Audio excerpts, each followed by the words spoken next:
equals 7 squared minus 2 multiplied by 7 and multiplied by 10 and multiplied by cosine.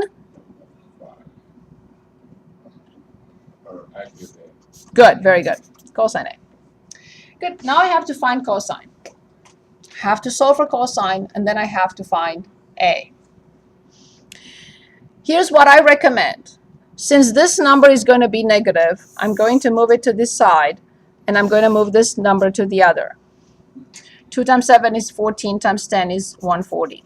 140 cosine A equals 7 squared plus 10 squared minus 5 squared. And obviously cosine A, can anyone tell us how to get cosine A from this equation?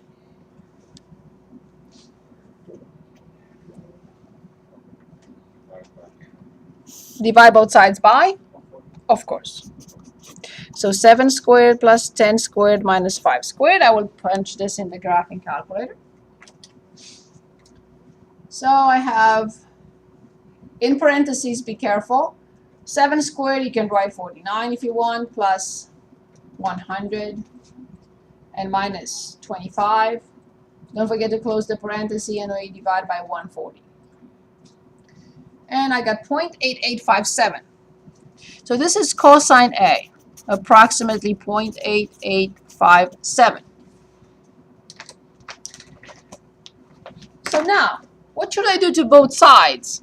The reason why I believe my colleagues did not choose problems like this one is because we haven't really talked about the inverse function. But we had other problems that they recommended in which we did use the inverse function. So it makes no sense in a way. So what do I do to both sides to get A? I want to find angle A. Right, I apply cosine inverse. We just did that a few minutes ago today. So then A will be, and I have to punch it in, go back. I have the entire number, not truncated. So I'm going to say a second cosine inverse. And I'm going to call the entire answer from before so I get the best approximation possible. And then I will press enter. Let me check my still in degrees, correct. And I press enter. And I got roughly 28 degrees. So I'm going to say 28 degrees. Now, once I determine one angle, I can forget about law of cosines. I can go back to law of sines. But the beauty of law of cosines is exactly this. When I don't have any angle, I only have sides. And that's when law of cosines is useful. If I have an angle, I'm not going to bother with it because it's too long. I'm going to look at law of sines. So from this moment on, I can use law of sines. Or I can use law of cosine again to find either B or C, and then I'm done by subtracting their sum from 180. Would you like to go back to law of sines, or would you like to apply law of cosines again to determine either B or C? Which one? Okay, perfect. So can anyone dictate law of sines now in this triangle? Sine of 28 over 5 equals B over, that's it. Right? As long as I have at least one angle, I can always use law of sines.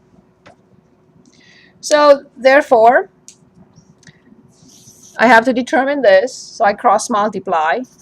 So sine B equals 7 times sine 28 divided by 5. Have to put in the calculator. So this is 7 multiplied by sine 28. And I divide the answer by 5. And I get 0.6572. What will I apply to this number? The inverse sine. So sine inverse, apply to the previous answer. And I press enter. And I get 41 degrees. So if B is 41, now I don't need anything to determine C. Because I have 180 minus, so this is 69. and I have 1, 1, 1.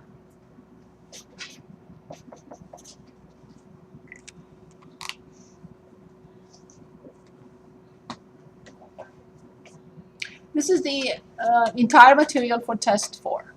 There's nothing else. Now I would like to practice. We have 20 minutes. So I would like to practice whatever you want me to. For example, 41. Let's look at more word problems.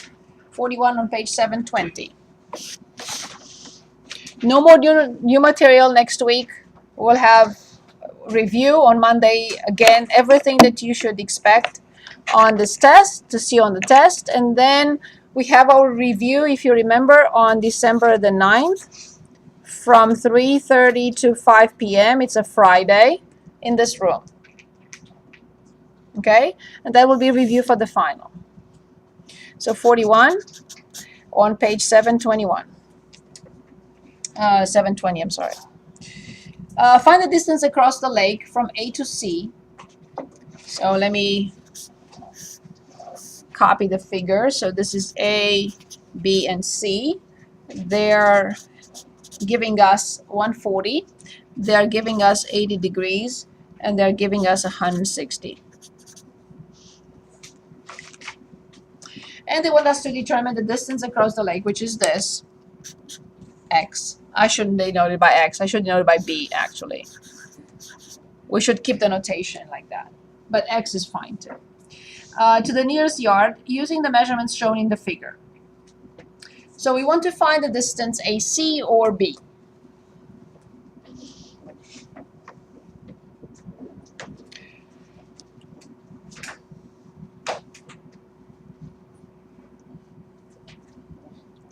I recommend law of cosines because it's already kind of set up for that.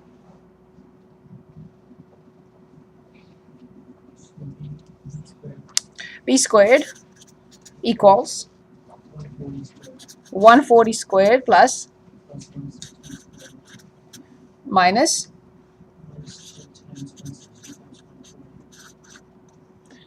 times cosine 80 degrees.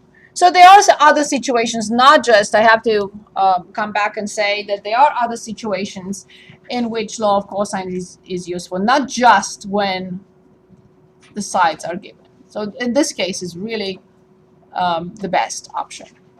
Good. So now I have to punch in this in the calculator and then take the square root because I applied the square root. Remember, you cannot simplify this. It has to stay as is. So B will be the square root of all that. So let's put it in the calculator. So the square root, 140 squared, plus 160 squared, minus 2 times 140 times 160 multiplied by cosine 80 degrees. Close the parenthesis and then press enter. Why did we do square root? Because it's B squared. I want to determine B. In the previous problem, you moved Yes. the negative. Yes, because I was solving for cosine. Gotcha. Okay. Yes, very good question. Thank you. So here, the unknown is not this, is not this, is not this, but this. Okay. So that's why I needed to isolate this term. So because it was negative, I said, okay, I'm going to move it here, and I'm going to move 5 squared here because I had to solve for this. In this case, this is the variable that I need to solve for. So I don't need to move terms around. All this is known, and I'm only finding this. Is that better? It is. Okay. So the answer is 193.4. So the distance across the lake is 193.4. Oh, it says the nearest yard. Okay, in that case, 193.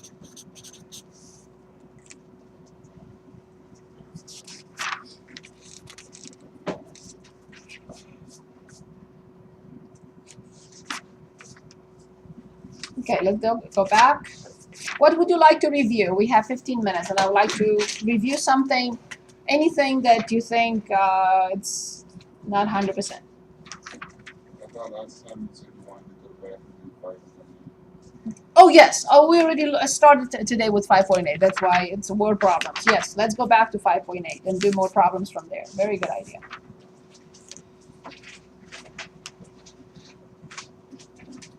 Good. Let's look at problem 49. Thank you. That's a very good idea.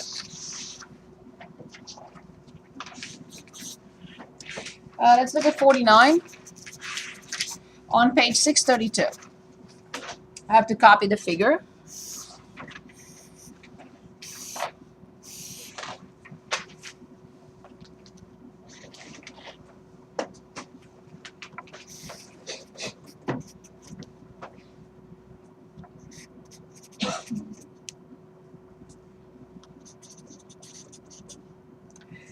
A hot air balloon is rising vertically from a point on level ground, 125 feet from the point directly under the passenger's compartment. The angle of elevation to the balloon changes, yes, from 19.2 degrees to 31.7 degrees. How far to the nearest tenth of a foot does the balloon rise during this period? So they're asking us to determine this. So that's the question. So here's the balloon right here, and it rises from 19.2 degrees up to 31.7 degrees, and they're asking us, what is this? What does it equal to? First step. Any suggestions? Say it again. Is there a right triangle? Yes, because this rises vertically, yes.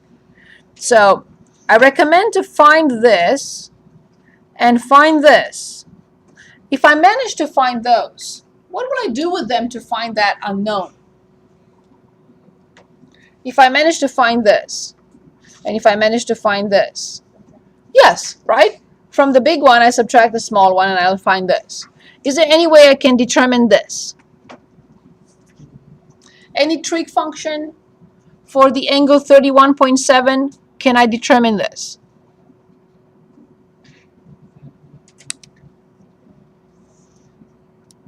I need a trig function that involves the, what is this for angle 31.7?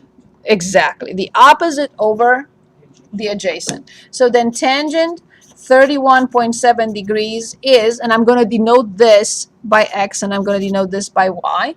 So it's definitely x over 125. Good. When I cross multiply, can anyone tell me how much is x?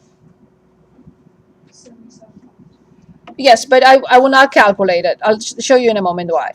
It's 125 times tangent 31.7. But it's not a mistake. It's fine.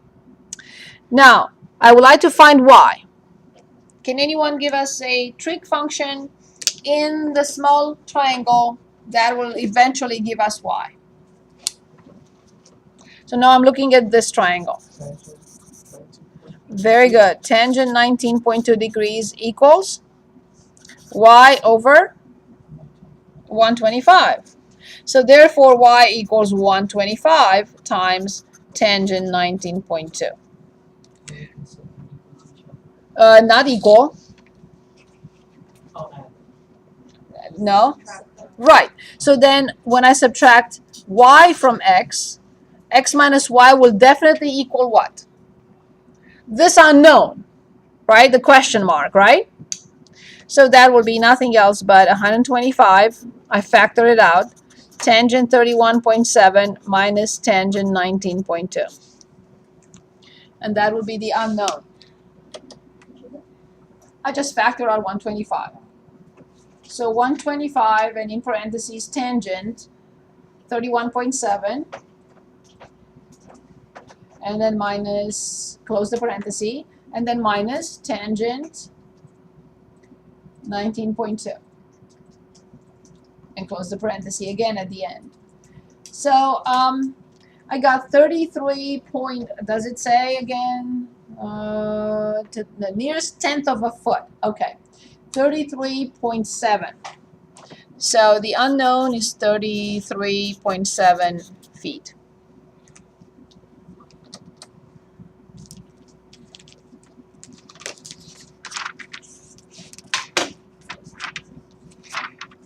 I would like to go back and determine some values, trig function values for whatever.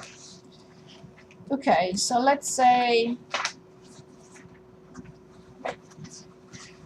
problem 27 on page 560. Cosine theta equals 4/5. We are told that theta is in the fourth quadrant. Question, find the exact value of each of the remaining trig functions of theta. I'm given cosine, and I am told that the angle is in the fourth quadrant. I will have to determine sine, tangent, cotangent, secant, and cosecant.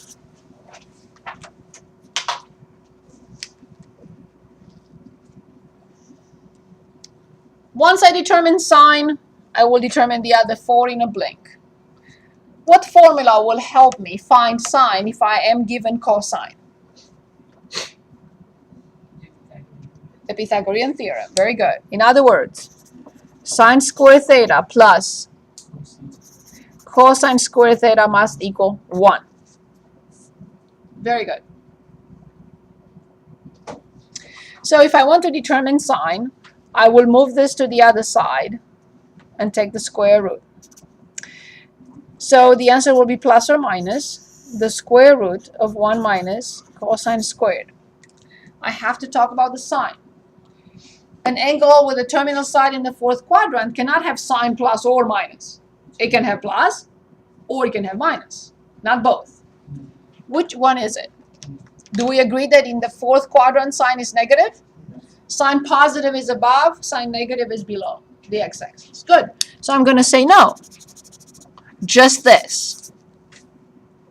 Now I plug in cosine and square it.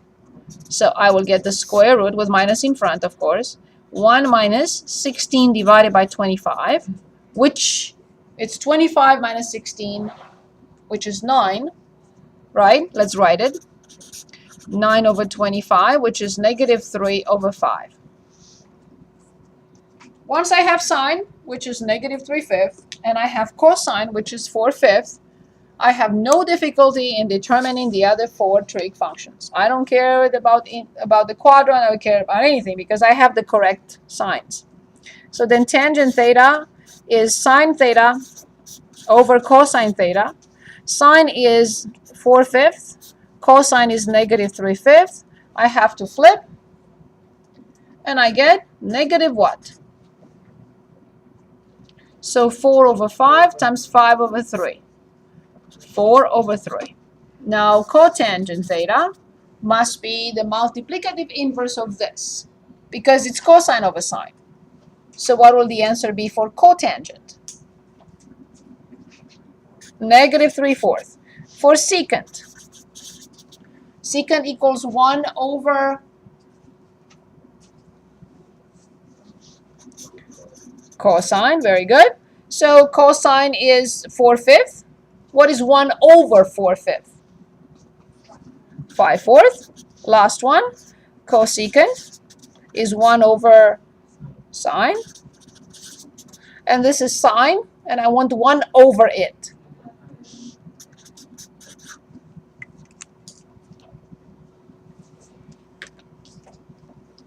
Okay. I'm going back to see other questions.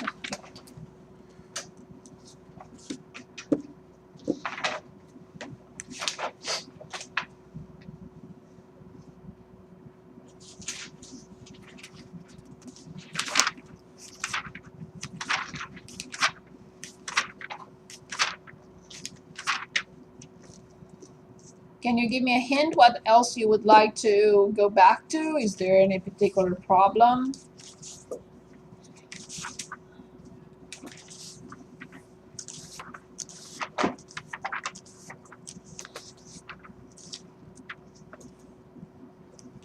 Let's determine the amplitude and the period for, let's say, problem 16 on page 589.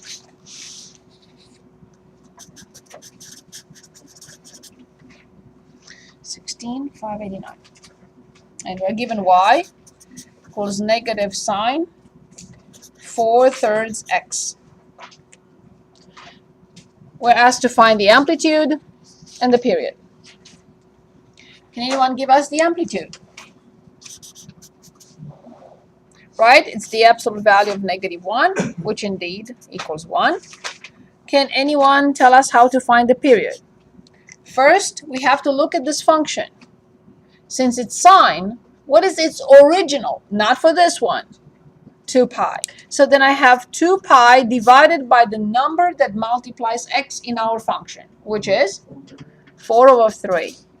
So this is 2 pi over 1 for the top, multiplied by 3/4. I have to flip the right. So then I simplify. So the answer is 3 pi over 2. This is the period for this function. Very good. Let's look at problem 19 on the same page. Y equals sine 2x minus pi. Here we're asked to find the amplitude, period, and the phase shift. Amplitude, period, and the phase shift.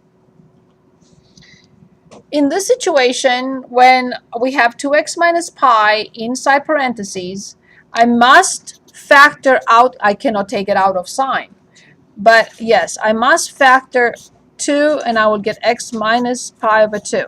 So if you want, this is the angle, a new form of that argument. Now this is the number that multiplies x still. So what will be the period of this function? Because it's sine, I have to start with 2 pi, and I have to divide it by the number that, okay. So the period will be pi. Now, what is the phase shift, which is denoted by b? No, that's why I took it out. The phase shift is pi over 2. What about the amplitude? That's the last thing. Yes. 2 times x is 2x. 2 times pi over 2 is pi. So when I factor out 2, I cannot just factor out 2 from one term. I have to factor out 2 from both. So 2 over 1 times pi over 2 will give us pi. And the amplitude is? Yes, the absolute value of 1, which is 1. And that was 19. Any questions? Yes, please. Can the phase shift be negative Yes, if it's a positive? but if it's a positive 2 halves, a positive pi half over 2, it's to the right. So is that, can you slide this? Oh, I'm sorry. So because it's negative there, it's positive. It's positive shift. It goes to the right. If I have, very good question actually. If I have sine x plus pi over 2, b is negative pi over 2 because it will go to the left. If you remember, how do we shift x, the absolute value of x plus 1? To the left. Right. Where do we shift the absolute value of x minus 2? To the right. So this is a positive shift because the graph goes to the right. This is a negative shift because the graph goes to the left. It's a little bit different than all the other functions. From chapter 3, I agree. From chapter 2, actually. Yes, I agree with that. Any questions for me?